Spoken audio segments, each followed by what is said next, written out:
Oh no, it's good. Definitely. Problem solved. I can't even download the app. Shut up. I can't even text. Take a picture. It's good. But talk to me, you were just saying how like you and your sister were in the same school while like your older Yeah, sister so we were both in middle school at the time, and through moving like everywhere, we pretty much like have the same mentality. Like there's no reason that because like at the most would be like 6 months if we're out of school for like, and then we moved, and we always moved due to problems occurring at the time, whether it was from you. No, like, just in general, like living situation. My mom just like had to bust a move. Yeah, we just had to dip, And then I think where it starts getting interesting is around end of 5th grade, going into 6th grade. So 6th grade, I went to 2 middle schools. So one in Brentwood and one in Oakland. And so the interesting part where my life is headed at this point is where I'm stealing and I'm selling at school. Stealing? Wait, you're selling weed at school? No, I'm stealing and like selling shit back at school. God damn. And the only one that really knows this, or all my whole family knows this, but the only one that knows in detail is my sister Mikey, because she was there. And the thing is what type of shit were you selling? I was stealing like DS's, like I don't know if you know what a DSi is, but it was the one that had it was the first DS with the camera. Okay. Oh yeah, I came up on that, like, and I felt bad, but it was Who'd you like steal from? It was a rich kid. Oh, it was a kid. Okay, Kevin from Brentwood. I'm sorry. Hey, sorry. I'm gonna just put it out there because I know I had you on Facebook. Hey, but you know, at this point of life, I'm doing good. So one day I'm gonna, but I sold it to this other kid that I was in school with, and then for like 100. But at the time, these were like 200-300. So so you came up on $100 at what? Yeah. Like what? Like. I was in middle school, 6th grade, so it was like young middle school, 11, 12 maybe. But I was selling, and it wasn't even just like big things like that, it was the smallest thing possible. Like it could be chips, like it could be... who are you stealing chips from? The store. Okay. Yeah, so that's where that was coming from. Yeah. And it's funny because like people knew me at every school as a kid that had all the mechanical pencils and lead. Because I was selling it. Target was the place, because like Target was so like, easy to steal from. Right? Yeah, so like Target, I don't know if like it was a special type of like mechanical pencil, but I would steal those, and then those go for like $5, and I'd sell it for like $2 or $3, and then people like always needed something, and I would have it. The only person that knows this, that witnessed it, was my sister. And the thing is that I always kept my sisters, like I gave them everything. Like I bought them shoes. Like off of making how much that I made, like I would have enough money to buy them shoes, buy them clothes. Like it was to the point where I was making a good amount of money. Right. Well, so I feel like when it comes, yeah, definitely. So when it comes to like financing and just money in general, I can make like $1 stretch. Like definitely. And I think where it comes to my whole family knowing is me selling on Craigslist and eBay. Get the fuck out and of here. You're a straight hustler. This is the truest story ever, because I have my Craigslist account still open. Right. And I could open Are you still that. hustling? No, I haven't. No, I haven't. You should be. You should. Damn, Mike, let's just drop you off at the police station.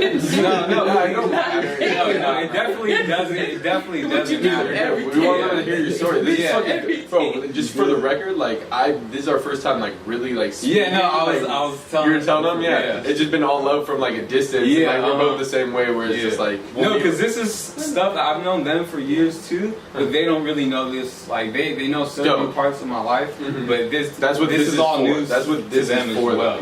Yeah. But I still have my Craigslist account from 2009, and all my emails to go with it.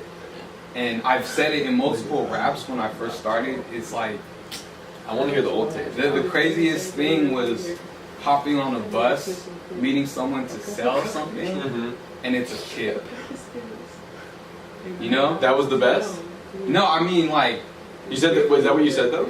No, I mean, Uh-huh. it was the best in terms of like their reaction, like just having a kid. Oh, you being the kid. Yeah, no, Gotcha. me being the kid selling Right. these things, but being as professional like as Right. can be. Right. Like really, like I feel like I mastered like just being as serious as I could be Oh yeah.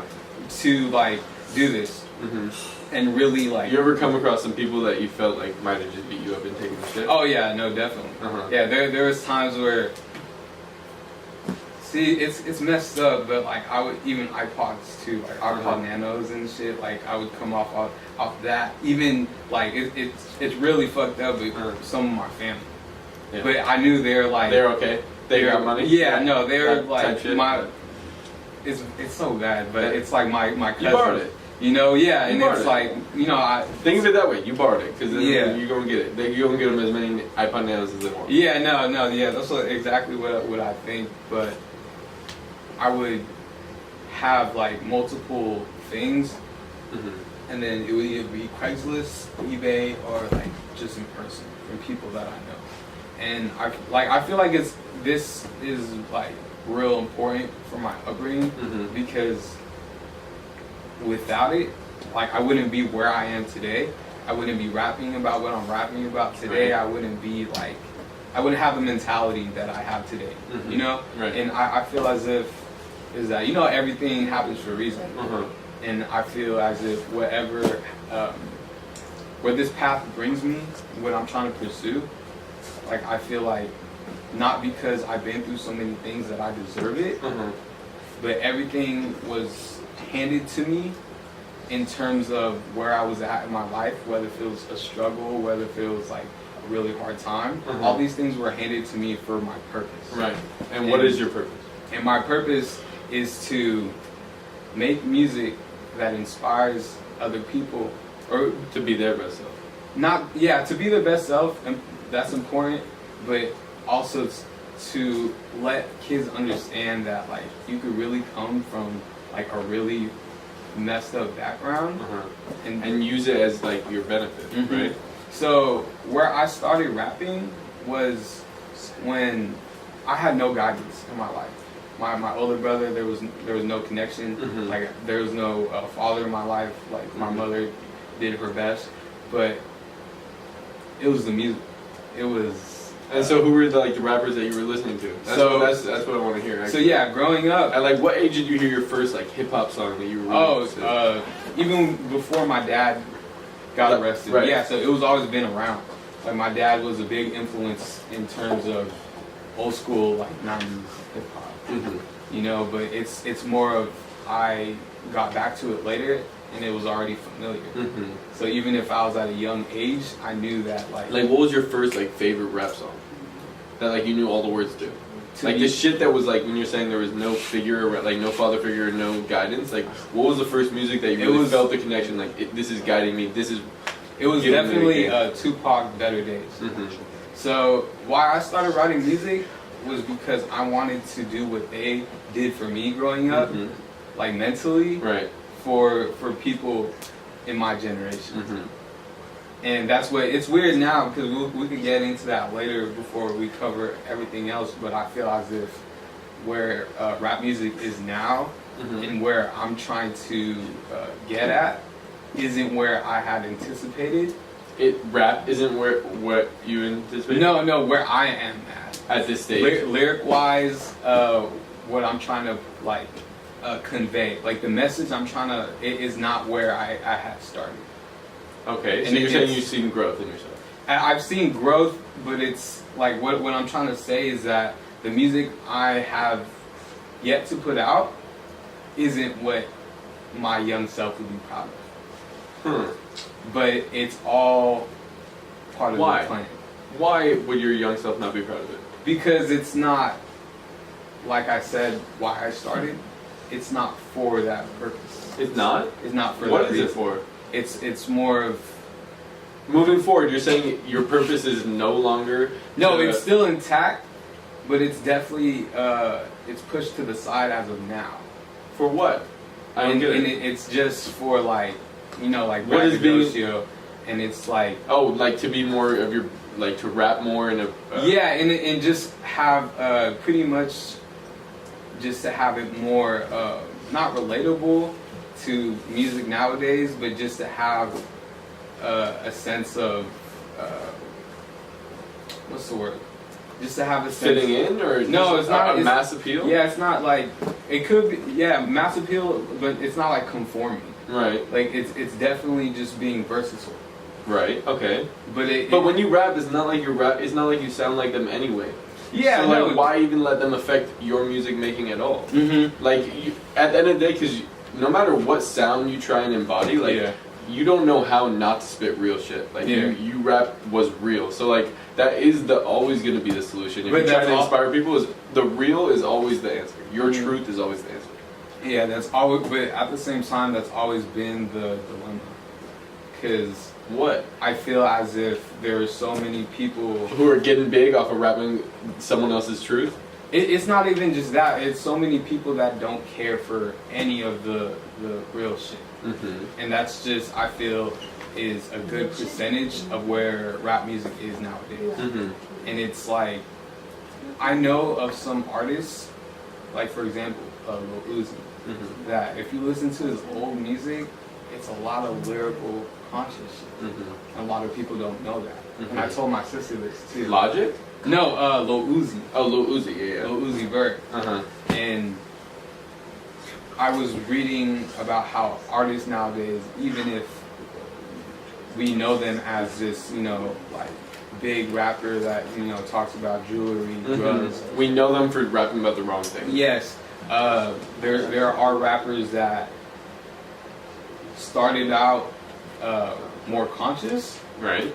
And flipped it to get their foot in the door, and then at the same time really get their name like out there, networking and just meeting people, to further their career, and then later along the line start making music that they originally had planned.